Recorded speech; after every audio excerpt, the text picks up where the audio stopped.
Life is pain. You know how many times I wanted to just give up? How many times I've thought about ending it? Life is hard. Easy, it's not an option. But it's worth fighting.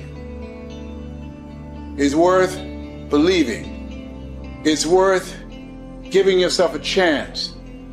It's worth mustering yourself up, standing up inside yourself. It's worth fighting relentlessly, never giving up. It's worth fighting a good fight.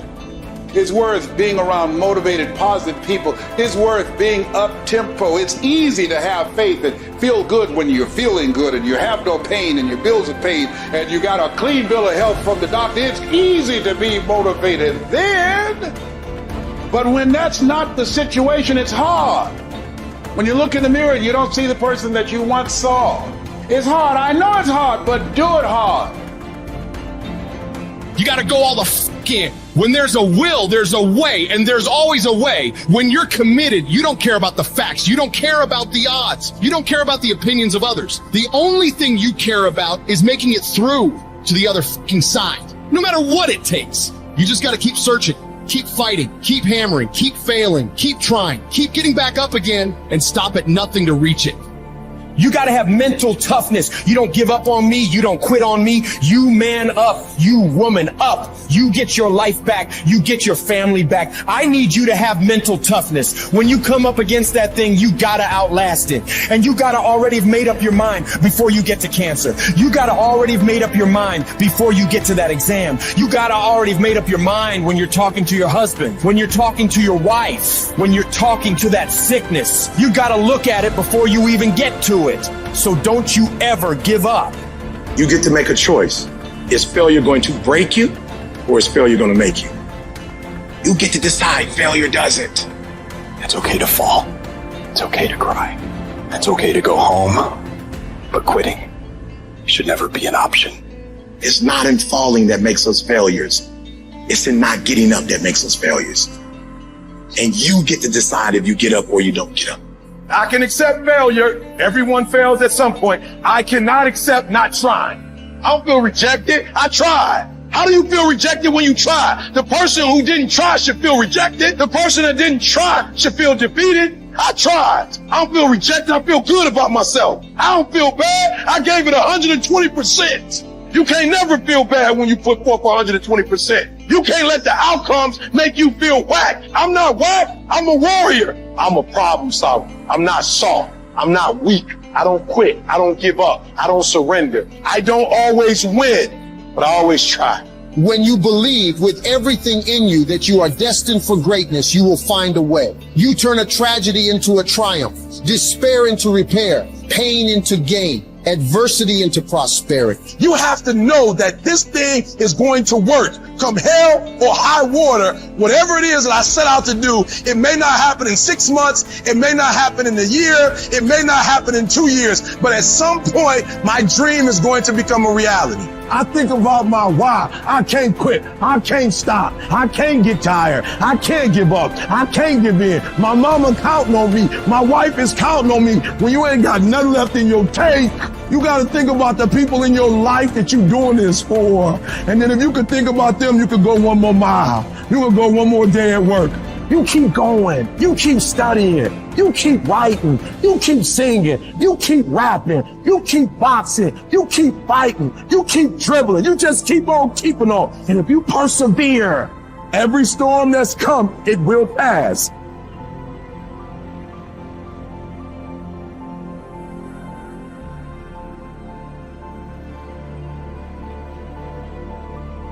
Do you know abundance is our birthright? Abundance is our birthright, and everywhere you look, you see abundance. Everywhere you look. There's an abundance of leaves on the trees. There's an abundance of snow in the ground. There's an abundance of water in the universe. There's an abundance everywhere you go, and you and I have the ability to create an abundance. Now you take nothing with you, you'll never own anything.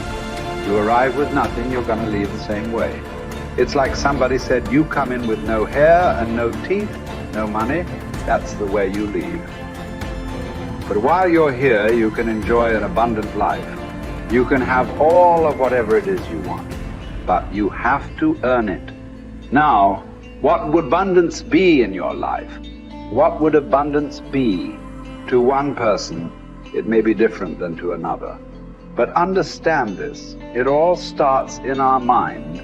Most people are letting what they have now control how they see themselves.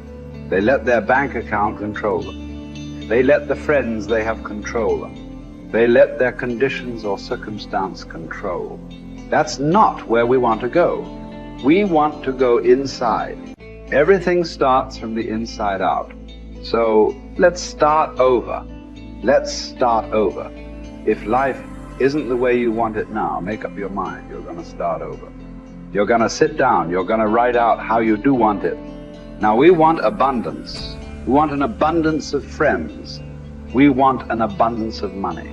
We want an abundance of all the good things in life that make us more comfortable and have us enjoy life to a greater degree. And you know, we can have it, but we've got to understand we can have it. We've got to understand that we have infinite potential locked up within us. We've got a marvelous mind. We can think anything we want. You know, Viktor Frankl spent the war years in a concentration camp. And he said, regardless of the intellectual or physical abuse he was subjected to, no one could cause him to think something he didn't want to think. All the great leaders, all down through history, they have been complete, unanimous agreement. We become what we think about. Well, don't think lack and limitation. Think abundance in whatever you want. See yourself with plenty, with abundance. Hold the image and then just think, how can I get this? By continually seeing yourself with it, the way to get it will start to come to your mind. You will attract whatever you need because you're getting on an abundant frequency, and it will all start coming into your life. As you move towards it, it'll come towards you. Abundance, it's your birthright. You've got to decide on it. Enjoy it. You know, if you can survive the temporary pain in your life, and all pain is temporary, if you can survive the temporary, on the other side of temporary pain, you meet another version of yourself, another insight about yourself. And that's why it's so important to grow as a person, because the more we grow and become a new person, we can help those that used to be like us. And that's why you and I are so addicted to growing and learning, and we're curious, because if you used to be a broken person and you no longer are quite as broken, you can help broken people. If you used to be broke financially and you no longer are, you can help people. Whatever you do for a living, at one time you didn't know about it and now you do. You can help those who need to know about it.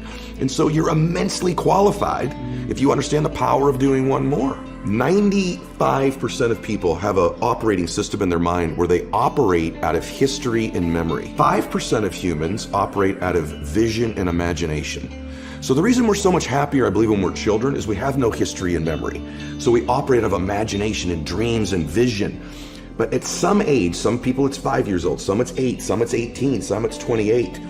They create a history, and that history then becomes the operating system. So even if they take on a new behavior or tactic, they're operating out of a pattern of thought and belief that's historic and memory-based. And so the number one thing I would say is begin to operate out of your imagination again, out of your vision again. Create from that place. If you create from that place, now you're not tied to the result in that moment. You're giving yourself space to imagine and create something new in your life. You're the product of who you hang around. Wow. How do I know if they serve me or not?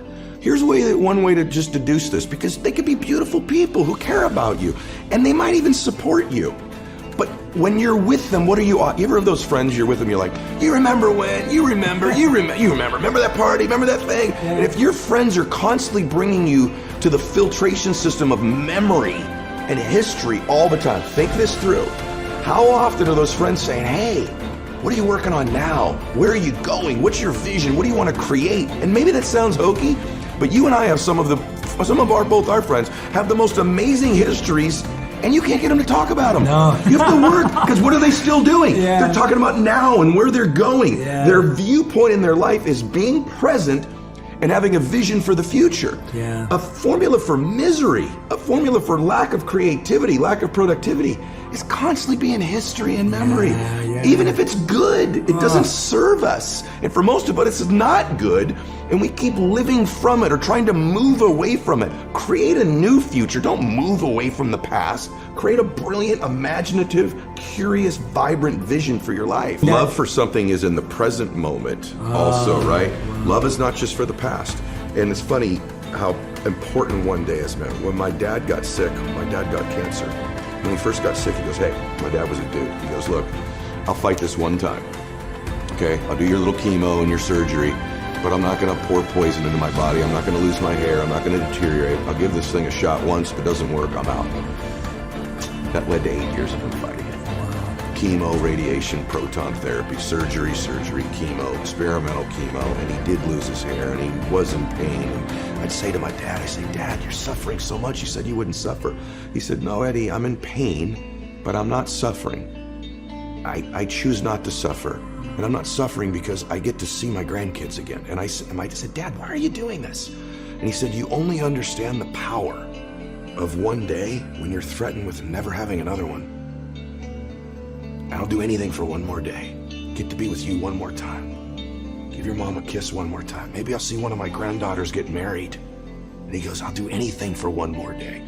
And when we begin to think of our life that way, the power of right now and having one more moment and one more minute is so beautiful. It's so blessed. It's so big. It's so amazing. Why would we spend that minute in history? Why would we spend that minute in the past when we could be fully present and creating a future?